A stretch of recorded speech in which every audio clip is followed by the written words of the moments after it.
안녕하세요. TQQQ 연구소입니다. 오늘 한국 시각 오전 9시 40분 워싱턴 DC 힐튼 호텔 인터내셔널 볼룸.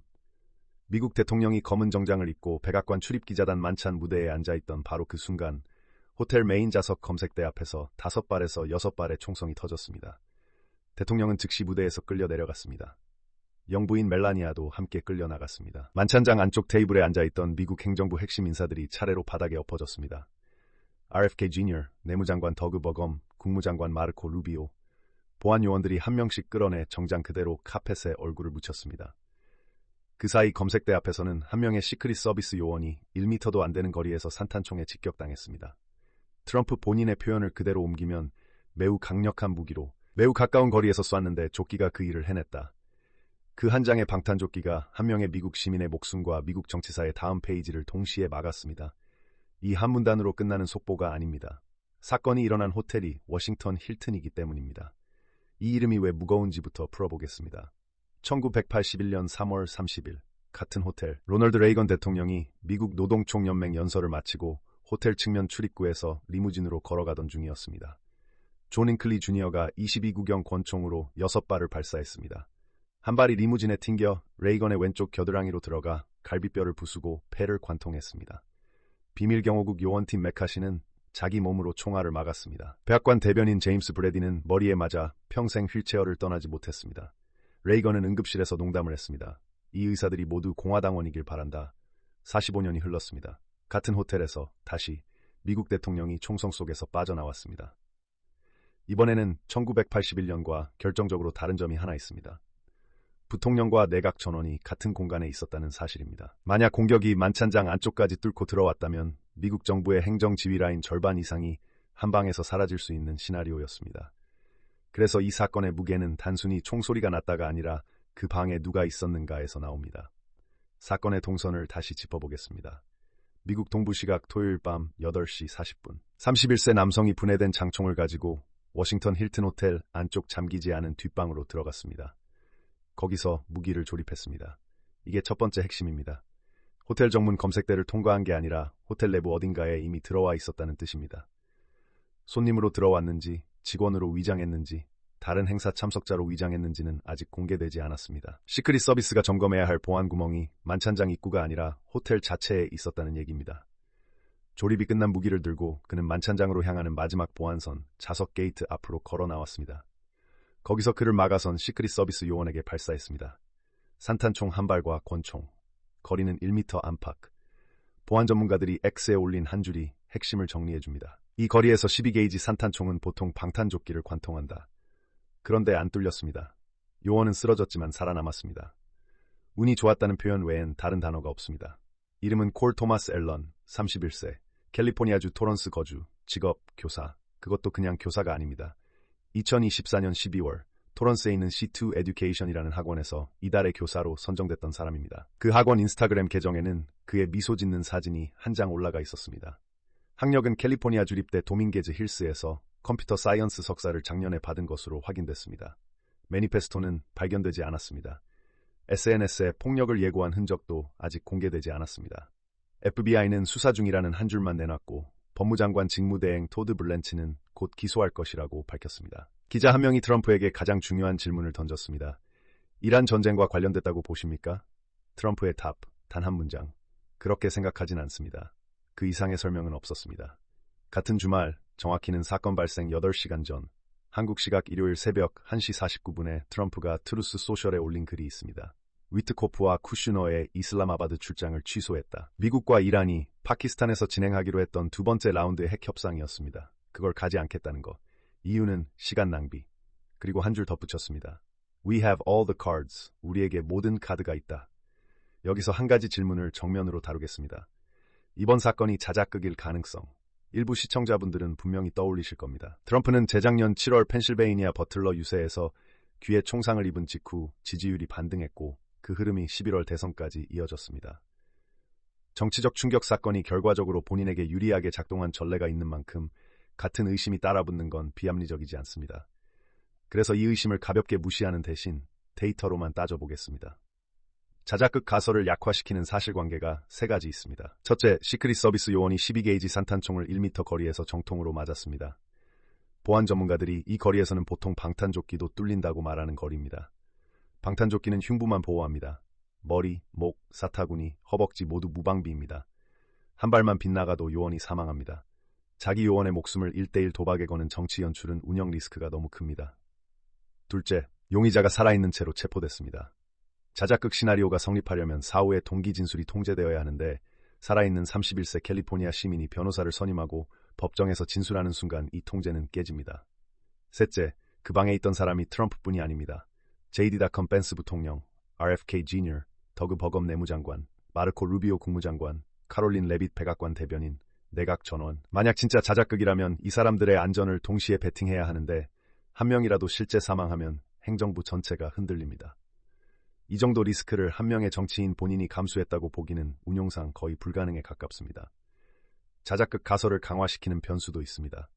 동기가 아직 공개되지 않았다는 점, 그리고 용의자가 호텔 내부 뒷방에서 무기를 조립했다는 사실관계가 사전 정보 유출이나 내부 협조 가능성을 열어둔다는 점. 이 두 가지는 향후 며칠에서 몇 주에 걸쳐 풀릴 정보입니다. 하지만 지금 이 시점에서 가능성을 가중치로 매긴다면 단독 행동 가설이 훨씬 무겁고 자작극 가설은 가능성으로만 열어두는 수준이 데이터에 충실한 판정입니다. 그리고 시장 관점에서 보면 이 질문의 무게는 의외로 작습니다. 자작극이든 실제 단독범이든 가격이 반응하는 핵심 변수는 동일하기 때문입니다. 사망자 유무, 용의자 통제 여부, 행정부 지휘 라인 손실 여부, 외세 연계 여부. 이 네 가지 모두 현재 시장에 우호적인 답이 나와 있는 상태입니다. 자작극 가설이 사실로 밝혀지더라도 이 네 가지 답은 그대로 유지되기 때문에 가격 반응의 1차 시나리오는 거의 변하지 않습니다. 정치적 후폭풍은 다른 차원의 이야기지만 그것은 시장 가격이 아니라 지지율과 사법 절차에서 풀립니다. 그렇다면 시장은 이 사건을 어떻게 가격에 반영하는가? 가장 최근의 거울이 있습니다. 2024년 7월 13일 펜실베이니아 버틀러 유세에서 트럼프가 귀에 총을 맞은 그 사건. 다음 거래일인 7월 15일 월요일 아침 S&P 500 선물은 0.1% 올라서 시작했습니다. 시장은 거의 반응하지 않았습니다. 다우는 그날 0.5% 올라 사상 최고치 마감. 트럼프 미디어 DJT 종목은 30% 넘게 폭등. 시장은 그 사건을 트럼프 트레이드 강화로 가격을 매겼습니다. 더 멀리 가면 1981년 레이건 사건. 사건 당일 다우는 거래 일시 중단을 거쳐 마감 마이너스 0.26%. 다음날 화요일 레이건이 회복할 것이라는 보도가 나오자 다우는 약 플러스 1.2%로 마감했습니다. 사실상 24시간 안에 사건을 소화했습니다. 시장이 가격에 반영하는 건 총격 자체가 아니라 총격 이후 정치 공백입니다. 대통령이 살아남고 정부 인수인계가 흔들리지 않으면 시장은 그 사건을 일회성 헤드라인으로 분류합니다. 이번 사건의 위치를 두 선례 사이에서 정리하면 이렇습니다. 일단 1981년 패턴에 가까운 흡수 조건은 다 갖춰져 있습니다. 인명피해 제로, 용의자 단독 체포 완료, 행정부 지휘 라인이 한 명도 잃지 않은 채 보존, 동기는 미공개지만 단독범 형태로 추정. 이 네 가지가 모두 시장이 빠르게 소화할 수 있는 형태의 사건 구조입니다. 다만 2024년 버틀러와는 다른 점이 두 가지 있습니다. 첫째, 이번 트럼프는 후보가 아니라 현직 대통령입니다. 시장이 가격을 매겨야 할 변수가 정권이 바뀌느냐가 아니라 백악관 보안 시스템이 뚫렸느냐입니다. 정치 베팅이 아니라 시스템 리스크입니다. 둘째, 이번 사건은 이란 협상 결렬과 같은 주말입니다. 시장은 사건 하나하나를 따로 가격하지 않습니다. 묶어서 가격합니다. 트럼프 본인이 이란 연관성을 부인했지만 헤지펀드 트레이더들이 두 줄 사이에 가는 선을 긋지 말라는 법은 없습니다. 그리고 우리는 이 가설을 검증할 첫 가격 신호를 이미 가지고 있습니다. CME 선물은 한국 시각 내일 오전 7시에 재개되지만 그 사이에도 시장은 멈추지 않습니다. IG가 운영하는 주말 CFD 시장, 한국 투자자들에게 위켄 나스닥, 위켄 다우라는 이름으로 익숙한 그 호가가 지금 이 순간에도 움직이고 있습니다. 한국 시각 일요일 정오 기준 숫자를 그대로 읽어드리겠습니다. 위켄 나스닥은 27,117포인트로 마이너스 0.49% 거래되고 있습니다. 위켄 다우는 49,029포인트, 마이너스 0.45%. 둘 다 갭다운이지만 폭이 0.5% 미만입니다. 이게 핵심입니다. 이건 패닉 갭이 아닙니다. 1981년 레이건 사건 당일 다우 마감의 마이너스 0.26%와 거의 같은 결의 가격 반응입니다. 위켄 나스닥은 월요일 CME 정식 개장 방향과 약 89% 일치한다는 통계가 있습니다. 만약 이 호가가 내일 오전 7시 CME 재개까지 큰 변화 없이 유지된다면 1981년의 흡수 시나리오가 그대로 재현될 가능성이 가장 높아집니다. 다만 같은 IG 시장에서 한 가지 다른 신호가 있습니다. 위켄 유가 WTI는 플러스 2.06%, 약 $96대에서 거래되고 있습니다. 지난 금요일 정규장에서 WTI가 이란 외교진전 보도로 마이너스 1.36%로 정산했던 것과 정반대 방향입니다. 이게 의미하는 바는 두 가지 중 하나입니다. 하나, 단순한 주말 IG 호가 노이즈. 둘, 시장이 백악관 만찬 사건과 이란 협상 결렬을 묶어서 외부 세력 가능성을 일부 가격에 반영하기 시작했다는 신호. 정답은 내일 오전 CME 재개 후 30분이면 갈립니다. 종합하면 지금 주말 가격은 두 신호가 동시에 보내고 있습니다. 주식은 흡수, 원유는 약간의 의심. 어느 쪽이 거짓 신호인지는 동기 수사 결과가 풀리는 속도가 결정합니다. 마지막으로 온라인 반응을 한 줄 짚고 가겠습니다. X에서는 트럼프가 방탄조끼를 두고 한 표현 The vest did the job이 그대로 해시태그로 도는 중입니다. Reddit R Politics에서는 용의자 신원과 그의 과거 정치 기부 매칭에 대한 추측이 첫 페이지에 올라가 있고 보수 매체와 진보 매체가 같은 사실을 정반대 프레임으로 풀고 있습니다. 한국에서는 DC 인사이드 주식 갤러리에서 단발성 글이 쏟아지고 있습니다. 한 가지 흥미로운 점, 2024년 버틀러 때와 달리 이번엔 트럼프 미디어 DJT 종목을 사겠다는 글이 거의 안 보입니다. 시장 참여자들이 이번 사건을 정치 이벤트가 아니라 보안 사건으로 분류하기 시작했다는 신호일 수 있습니다. 1981년 3월 30일과 2026년 4월 25일 같은 호텔, 45년 간격. 둘 다 미국 대통령이 가까운 거리에서 총격을 받았고 둘 다 살아남았습니다. 미국이라는 시스템은 이런 충격을 흡수해온 역사가 있습니다. 그것이 시장이 이런 사건을 24시간 안에 가격에서 지우는 이유입니다. 충격이 작아서가 아니라 그 충격을 흡수하는 구조가 단단하기 때문입니다.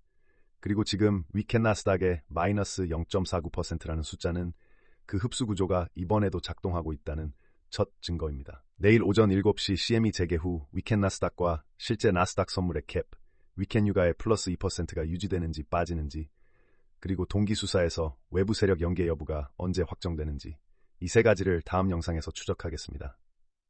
사건의 무게는 무겁습니다. 다만 가격은 종종 우리 감정보다 빠르게 회복합니다. 그 간극을 데이터로 보여드리는 채널 TQQQ 연구소였습니다.